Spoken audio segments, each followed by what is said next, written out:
So, you know in movies when a dude will go to shake another dude's hand and the other dude will deny that handshake and it's like offensive? I saw that happen in this movie, and for the first time ever, I was like, hey, yeah, that guy knows what's up.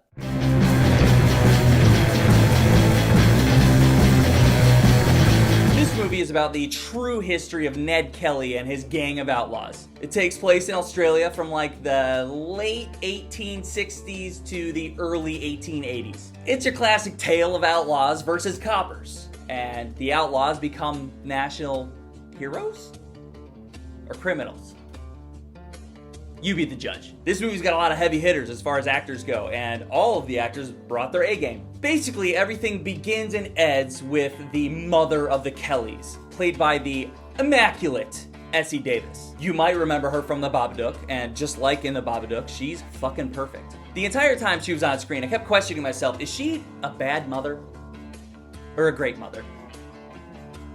Definitely a bad person. Charlie Hunnam is up in this shit, playing an antagonist for once. It was really nice to see Charlie Hunnam play an unlikable character, and he did it well. I just wish his character had more of an arc because they set him up for one, but didn't really follow through. Russell Crowe is in this, and he shows up as just a bad motherfucker early in Ned's life. I gotta say, Russ has let himself go physically, but he's still got those acting chops. He was great. It's good to see Russell Crowe still got it. Nicholas Hoult is in this. He's a copper, and he is absolutely despicable. There's one specific moment where I'm like, dude, don't do it. Don't do it.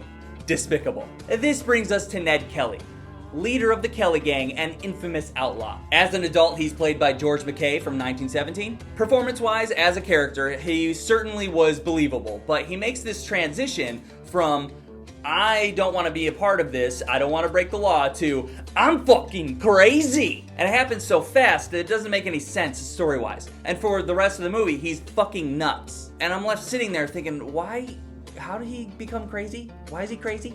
That's not the only Ned Kelly in this movie. They also cover a lot of his childhood, and the child that plays him in this movie is named Orlando Stewart. I gotta say, this kid was fantastic. I thought he was way better than adult Ned Kelly. I watched this kid be protective of his mother and show a lot of character growth in a small amount of time, and he did it without any issues.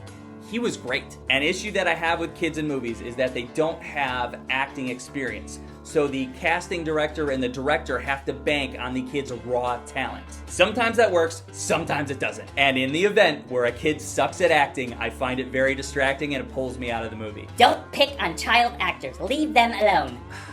Shut up. When a child actor sucks, typically, they really suck. When a child actor is good, that may lead to a great career. I'm just saying that this kid potentially has a great career ahead of him. All right?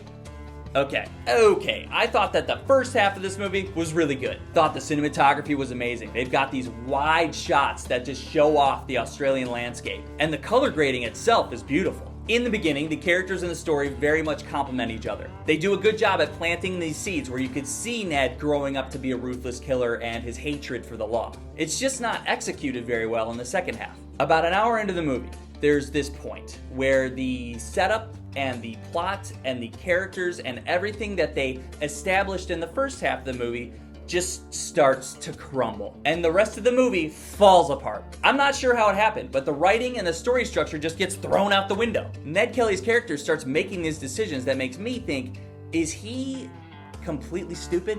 Is he a total fucking moron? And then by the end, based off this story, you're like, oh, yeah, Ned Kelly is an imbecile. National Australian hero.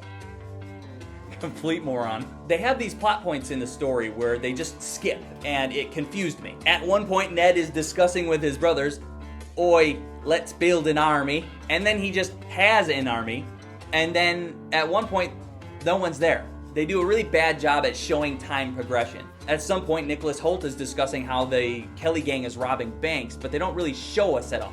Really wish we could have seen some bank robberies, right? I almost feel like they blew all their budget on the big name actors in the beginning of the movie and then scrapped together what they could to finish the movie. At some point, they actually start using strobe lights just to distract the audience from the lack of substance. They use strobe lights to portray guns firing. You don't see any guns, you just see strobe lights. What is that? I don't know if they're trying to be creative, but I didn't like it. It's an outlaw movie. I want to see some guns firing. Anyway, I really enjoyed the first half of the movie, really did not enjoy the second half. The day after I saw this movie, I actually went to watch a documentary on the Kelly Gang just to fill in the blanks that the movie left out. I rented this movie on Amazon Prime for like $7. Based on how I felt at the end, I'd say it's not worth my $7. What caught my attention was the movie trailer.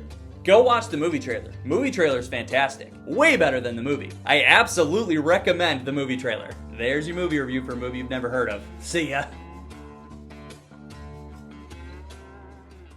Side note, I had the hardest fucking time understanding anything anyone was saying. The accents were so thick. 10 minutes into the movie, I was like, hold up. I don't know what anyone's actually said up to this point. So I had to rewind and restart the movie with subtitles on. That's it.